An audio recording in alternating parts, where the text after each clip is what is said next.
दोस्तों नमस्कार, मैं संजय मग्गू और मौजूद हैं देश रोजाना के डिजिटल मीडिया मंच पर।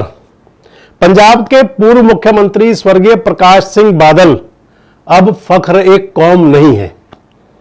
प्रकाश सिंह बादल के दिवंगत होने के बाद में यानी कि उनके निधन के बाद अकाल तख्त साहिब ने श्री अकाल तख्त साहिब ने ये सजा का फरमान दिया है।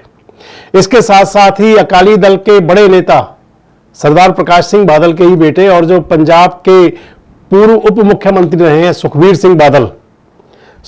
सिंह बादल को भी अकाल तख्त साहिब ने सजा सुनाई है। श्री अकाल तख्त साहिब ने सुखबीर बादल के लिए सजा मुकर्रर की है कि वो अकाल तख्त साहिब के बाहर यानी कि गोल्डन टेंपल में मंदिर श्री हरिमंदिर साहिब के बाहर वहां ड्यूटी दिया करेंगे 2 दिन के लिए। बरछा हाथ में लेकर व्हील चेयर पर बैठेंगे और उनके गले में एक पटका लगा होगा, गले में एक बोर्ड भी होगा। इसके साथ साथ उन्हें गुरुद्वारा साहिब में बैठ करके श्री गुरबाणी साहिब का पाठ करना होगा, 1 घंटा कीर्तन सुनना होगा, संगत सुननी होगी और इसके साथ साथ उन्हें 1 घंटे के लिए गुरुद्वारे में झूठे बर्तन भी मांजने होंगे। ये सारी सजा दी है श्री अकाल तख्त साहिब ने सुखबीर सिंह बादल को और उनके साथ में पंजाब की तत्कालीन वजारत के कई मंत्रियों को। बताऊंगा आपको क्या कारण रहा, क्यों दी गई सजा।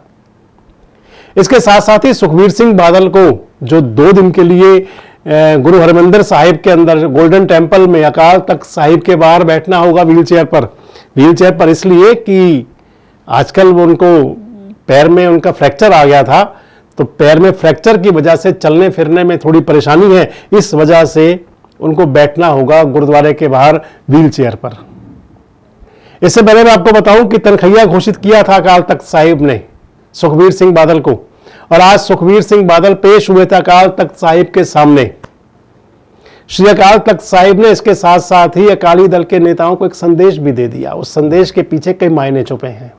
संदेश दे दिया कि दागी और बागी नेता सब मिलजुल करके अपने गिले शिकवे बुला करके साथ रहें।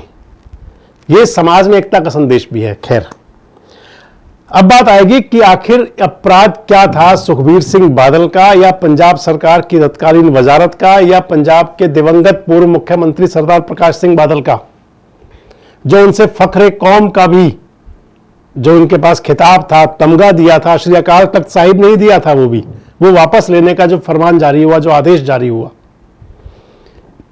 मैं आपको बताता चलूं, जिस प्रकार से संविधान के अंदर अदालती आदेश माने जाते हैं उसी प्रकार पे से सिख पंथ के अंदर श्री अकाल तख्त साहिब का आदेश, श्री अकाल तख्त साहिब से निकला फरमान वो मानना होता है और उसको तमाम सिख संगत मानती है। वहां पर सजा भी दी जाती है, वहां पर सम्मान भी दिए जाते हैं, वहां पर यानी कि गुरु के घर में सब कुछ है। आपने जैसा किया है आपको वैसा उसका फल मिलेगा, वो उसकी सजा भी कह सकते हैं और उसका पारितोषिक भी। सुखबीर सिंह बादल को जो आज सजा सुनाई गई, वो सजा क्यों सुनाई गई, सजा क्यों दी गई, जो उसके पीछे कहानी है वो तब की है जब पंजाब के अंदर अकाली दल बादल की सरकार थी। सरदार प्रकाश सिंह बादल मुख्यमंत्री थे और इनके साथ में सरदार सुखबीर सिंह बादल, एक तरह से करता चेहरा तो सरदार साहब थे, बड़े सरदार साहब प्रकाश सिंह बादल, लेकिन करता धरता सब कुछ सुखबीर सिंह बादल थे। वो घटना थी डेरा सच्चा सौदा सिरसा के संत राम रहीम, जिनका पूरा नाम गुरमीत सिंह है, और गुरमीत सिंह पर आरोप लगा था, राम रहीम पर आरोप लगा था अकाल तख्त की और गुरु परंपराओं की अवहेलना का, अवमानना का। आपको ध्यान होगा वो उस समय का जो वाकया था, उस वाकये के अंदर गुरु साहिब की वर्दी के अंदर थे संत गुरमीत सिंह और गुरमीत सिंह ने अमृत छकाया था। उस समय विवाद बहुत बड़ा हो गया था। गुरु गोविंद सिंह साहब की वेशभूषा में थे, उनकी वो ड्रेस, जिस टाइप की जो ड्रेस गुरु गोविंद सिंह साहिब पहना करते थे उस तरीके की कुछ ड्रेस थी और उस ड्रेस में उन्होंने अमृत छकाने वाला जो सीन क्रिएट हुआ था। दरअसल सबसे बड़ी परंपरा है सिख धर्म के अंदर अमृत छकाने की, और जब सिख धर्म किसी को अपनाया जाता है तो उनको अमृत छकाया जाता है। इसके अलावा और तमाम जो गुरु ग्रंथ साहिब के साथ साथ जो तमाम गुरु साहिब हैं उनके लिए वो आदर और मान के प्रतीक है।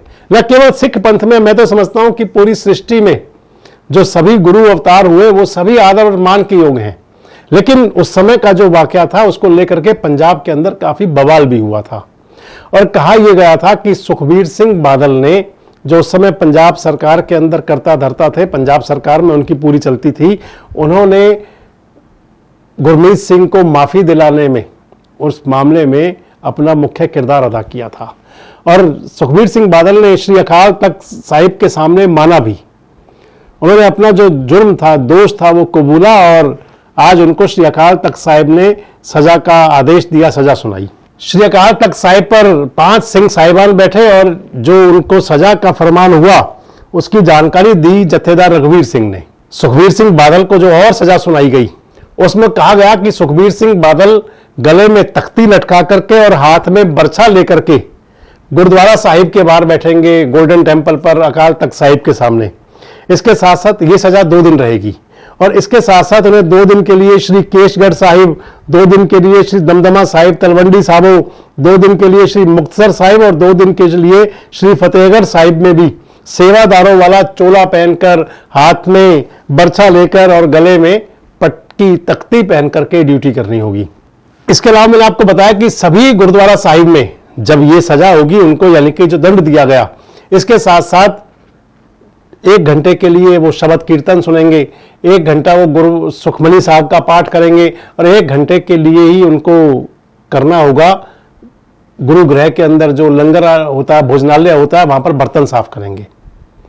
1 दिन की सजा और दी गई 3 तारीख को, जो उस समय की कैबिनेट थी सरदार प्रकाश सिंह बादल की, उनको टॉयलेट साफ करने की सजा भी दी गई। यानी कि जो मैं आपको बता रहा था कि सिख पंथ के अंदर श्री अकाल तख्त साहिब जो सजा वहां से दी जाती है वो एक तरह से एक फरमान होता है और वो सभी को मान्य होता है। आज जब सुखबीर सिंह बादल को जब सजा सुनाई जा रही थी तो सरदार सुखबीर सिंह बादल व्हील चेयर पर हाथ जोड़कर बैठे रहे सारा समय। कल से वो सजा उनकी शुरू होगी और अगर माने तो इस प्रकार के जो फैसले हैं खासकर पंथ के अंदर, ये एक संदेश दिया करते हैं और ये संदेश था सुखबीर सिंह बादल के लिए। और साथ साथ जो उनसे सरदार प्रकाश सिंह बादल से जो फख्रे कौम वापस लिया गया, हालांकि बताया गया जो अकाली दल बादल के जो प्रवक्ता लोग जो बता रहे थे कि क्योंकि बड़े सरदार प्रकाश सिंह बादल जी अब दुनिया में है नहीं, तो उनका पक्ष तो कोई बता नहीं सकता, लेकिन सुखबीर सिंह बादल ने आज दोनों हाथ जोड़ करके और व्हील चेयर पर बैठ करके श्री अकाल तख्त साहिब का जो फरमान जारी हुआ उसको उन्होंने शीश नवाकर माना। वैसे आपको क्या लगता है कि जो हुआ था उस समय का इंसिडेंट, क्या वो समाज के अंदर, समाज को जो संदेश गया उससे, वो किस प्रकार का संदेश था? आपको क्या लगता है कि गुरु साहिब की जो ड्रेस पहन करके और इस प्रकार का करना कितना उचित माना जा सकता है? और सबसे महत्वपूर्ण सवाल कि क्या सुखबीर सिंह बादल उस घटना के जिसके लिए माना गया, उनके अपना दोष मानने के बाद में क्या पंजाब की आवाम भी उनको माफ कर देगी? कमेंट बॉक्स में जरूर बताएं। जुड़े रहें हमारे साथ, देखते रहें देश रोजाना। हमारे साथ जुड़े रहने के लिए सब्सक्राइब करें देश रोजाना के YouTube चैनल को और नई वीडियो की नोटिफिकेशन पाने के लिए बेल आइकन जरूर दबाएं। अगर आप ये वीडियो Facebook या Instagram पर देख रहे हैं तो पेज को लाइक और फॉलो जरूर करें और ज्यादा से ज्यादा शेयर करें।